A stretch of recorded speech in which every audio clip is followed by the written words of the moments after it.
Je suis Karl Knutsson, roi de Suède, et mon nom résonne à travers l'histoire comme celui d'un homme qui a traversé les tumultes du pouvoir et les épreuves de la monarchie. Je suis né en 1408, dans une époque marquée par les tensions entre les grandes puissances nordiques. Fils de Knut Tordsson-Bond, un noble influent, et de Margareta Karlsdottir, j'ai grandi avec la certitude que le destin me réservait un rôle éminent. Mon accession au trône, en 1448, fut loin d'être une formalité. La Suède était alors plongée dans les divisions internes et les luttes d'influence entre le Danemark et la Norvège, dans le cadre de l'Union de Kalmar.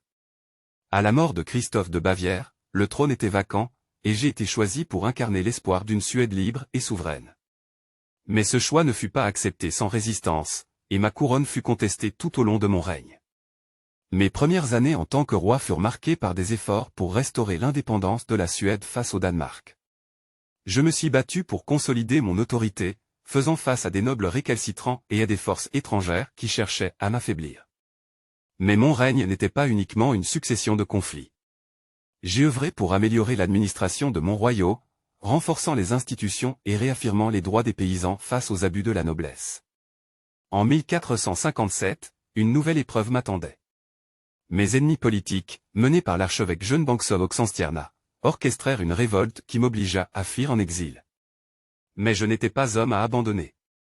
Pendant cette longue année, j'ai préparé mon retour, rassemblant mes alliés et cultivant l'espoir d'une réhabilitation. En 1464, j'ai repris le trône, mais cette victoire fut de courte durée, car la guerre civile continua à ravager mon pays.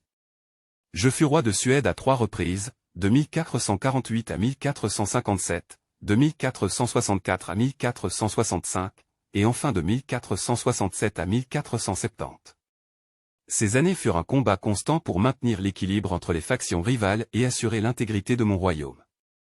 Mais elles furent également marquées par des moments de paix relative, durant lesquels j'ai pu consacrer mes efforts à la reconstruction et à l'amélioration des conditions de vie de mes sujets. Je me suis aussi soucié de la spiritualité et du bien-être de mon peuple. Pendant mon règne, j'ai soutenu l'Église, mais j'étais conscient des abus qui régnaient. J'ai cherché à trouver un équilibre entre le pouvoir religieux et l'autorité royale, un équilibre qui, je le savais, était nécessaire pour l'avenir de la Suède. En 1470, sentant mes forces diminuer, j'ai décidé de me retirer et de transmettre la couronne à mon neveu, Sten Sture l'Ancien. Je savais que mon règne était une étape dans l'histoire de la Suède, une pierre sur laquelle les générations futures pourraient bâtir. J'ai quitté ce monde en 1470, avec la conviction d'avoir fait de mon mieux pour mon pays. Aujourd'hui, on se souvient de moi comme d'un roi combatif, d'un homme tenace qui a lutté pour l'indépendance et la stabilité de la Suède. Mon règne, bien qu'agité, a laissé une empreinte durable sur l'histoire de mon pays. Et bien que les épreuves aient été nombreuses, je reste fier d'avoir servi mon peuple avec dévouement et courage.